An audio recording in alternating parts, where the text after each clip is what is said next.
Student, Chitransh exam में आप सभी का स्वागत है। आज हम हिंदी डिक्टेशन का ये दूसरा पार्ट लेकर के आए हैं और ये डिक्टेशन जो है 80 वर्ड पर मिनट की स्पीड से बोली जाएगी। तो चलिए तैयार हो जाइए, रेडी स्टार्ट।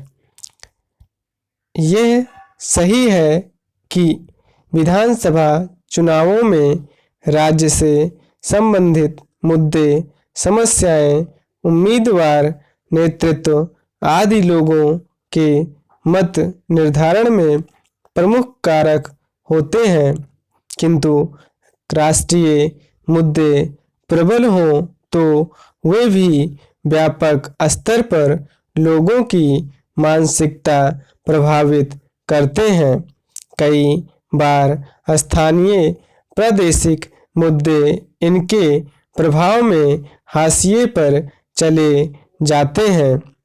इस बार भी 5 राज्य के विधानसभा चुनाव सिर्फ स्थानीय मुद्दों पर नहीं लड़े जा रहे हैं, जो लोग सामान्य मुद्दों यानी बेरोजगारी, कानून व्यवस्था, सामाजिक सांप्रदायिक समीकरण आदि तक ही अपना विश्लेषण सीमित रखते हैं। उनके निष्कर्षों में दोष इसी कारण होता है कि वे राष्ट्रीय मुद्दों के प्रभाव का सही आकलन नहीं कर पाते। चुनाव वाले सभी राज्यों में प्रधानमंत्री नरेंद्र मोदी एक प्रमुख चुनावी मुद्दे के रूप में विद्यमान हैं। योगी आदित्यनाथ उत्तर प्रदेश के हैं, लेकिन उत्तराखंड, पंजाब, मणिपुर और यहाँ तक कि गोवा में भी उनके वक्तव्य एवं कार्यों की चर्चा व्यापक तौर पर हो रही है। राष्ट्रीय सुरक्षा और आतंकवाद हर जगह लोगों के बीच बहस के विषय बने हुए हैं। चीन और पाकिस्तान के साथ तनाव तथा उसके अनुरूप केंद्र सरकार की नीतियों पर लोगों को बातें करते सुना जा रहा है। पंजाब के साथ उत्तराखंड और मणिपुर भी सीमाई राज्य है। यहाँ राष्ट्रीय सुरक्षा और पड़ोसी देश के साथ संबंध का असर मतदान पर होगा।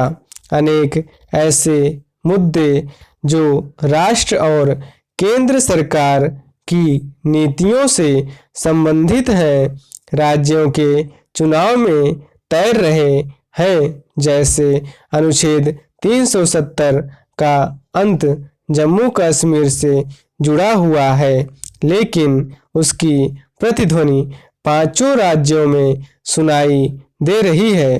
अनेक लोग यह कहते मिल जाएंगे कि भाई, हमने तो सोचा भी नहीं था कि हमारे जीवन में अनुच्छेद 370 हट जाएगा, लेकिन हट गया तो जिसने हटाया मेरा वोट तो उसी को जाएगा। इसी तरह 370 को गलतफहमी में मुसलमानों की अस्मिता से जोड़कर देखने वाले भी हैं। इस आधार पर वे भाजपा का विरोध कर रहे हैं। पंजाब में तो 370 गूंजता ही है, क्योंकि वह जम्मू कश्मीर का पड़ोसी राज्य है। वहाँ राज्य के लिए विशेष अधिकार मांगने वाले भी हैं, पर वे यह भी कह रहे हैं कि जो भाजपा कश्मीर का विशेषाधिकार खत्म कर सकती है, वह हमें कहां से दे सकती है। इसी तरह के विचार आपको उत्तराखंड, गोवा और मणिपुर में सुनने को मिल जाएंगे। जाहिर है 370 का मुद्दा भी छोटे बड़े अनुपात में मतदान प्रभावित करेगा। इसी तरह काशी विश्वनाथ धाम का पुनर्निर्माण सभी जगह लोगों के जहन में है। बेशक उत्तर प्रदेश में व्यापक स्तर पर इसकी चर्चा है। उत्तराखंड और पंजाब यहाँ तक कि गोवा और मणिपुर में भी आपको कहीं कहीं ऐसा कहने वाले मिल जाएंगे कि दूसरी सरकार होती तो काशी का ऐसा कायाकल्प नहीं होता। श्री राम मंदिर निर्माण के साथ अयोध्या को नया कलेवर देने तथा वहां सरयू घाट पर दीपावली के दृश्यों ने पूरे देश को प्रभावित किया है। कोई यह मान ले कि इसका असर केवल उत्तर प्रदेश तक सीमित है तो भूल होगी। मथुरा का मुद्दा पहले केशव प्रसाद मौर्य और बाद में योगी आदित्यनाथ ने उठाया। निश्चित रूप से उनका फोकस उत्तर प्रदेश चुनाव रहा होगा, लेकिन इसकी गूंज पूरे देश में गई। गोहत्या, मतांतरण और 3 तलाक के विरुद्ध कानून का निर्माण हो या उत्तर प्रदेश सरकार की जनसंख्या नियंत्रण संबंधी पहल या फिर राष्ट्र विरोधी हरकतों के आरोप में अनेक एनजीओ को प्रतिबंधित करना, ये सभी राज्यों में चुनावी मुद्दा है। सामान्यतः चुनाव में कौन से मुद्दे प्रबल होंगे और कौन से हाशिए पर रहेंगे, यह राजनीतिक दलों पर निर्भर करता है। अपने चुनावी अभियानों में राजनीतिक दल जिन मुद्दों को उठाते हैं, काफ़ी हद तक सामूहिक मनोविज्ञान उन्हीं से निर्मित होता है। यह भारत की दृष्टि से सकारात्मक पहलू है।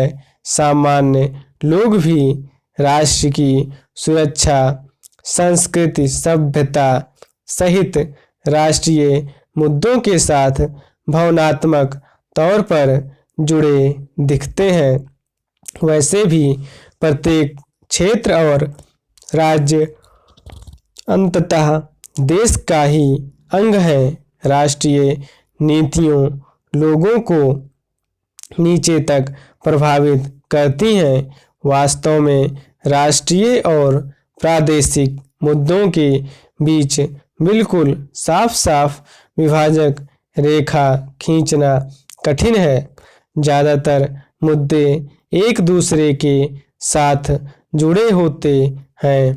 किसान सम्मान निधि केंद्र सरकार का निर्णय है, लेकिन जाता तो किसानों के खाते में ही है। अगर लव जिहाद केरल से कश्मीर तक सामने आया है तो इसके विरुद्ध कानून चाहे किसी राज्य में बने, वह दूसरे राज्य में मुद्दा होगा ही। प्रधानमंत्री की सुरक्षा में चूक पंजाब में हुई, लेकिन हर राज्य में किसी न किसी रूप में उसकी गूंज रही। यह बात अलग है कि ज़्यादातर विपक्षी नेता इसे उस रूप में नहीं ले रहे हैं जिस रूप में भाजपा, फिर भी यह मुद्दा बन रहा है। अयोध्या, काशी और मथुरा उत्तर प्रदेश में होने के साथ भारत सहित विश्व भर के हिंदुओं के लिए आस्था के केंद्र है। यह संभव नहीं कि पंजाब, उत्तराखंड, गोवा और मणिपुर में रहने वाले लोग इससे अपने को अलग कर लें। तो ये डिक्टेशन 80 वर्ड पर मिनट की स्पीड से बोली गई है। अगर आपको लिखने में प्रॉब्लम हो रही है या फिर कोई वर्ड जो है, कोई शब्द जो है आप उसकी आउटलाइन नहीं बना पा रहे हैं, तो उसको कमेंट बॉक्स में कमेंट करके पूछ सकते हैं। और हमारे वीडियो को आपने पहली बार देखा है या हमारे चैनल पे पहली बार आए हैं, तो हमारे चैनल को सब्सक्राइब जरूर कर दें और आपके जो भी जानने वाले लोग हैं उनके साथ हमारे चैनल को शेयर कर दें और हमारे वीडियो को लाइक ज़रूर करें। थैंक यू, धन्यवाद।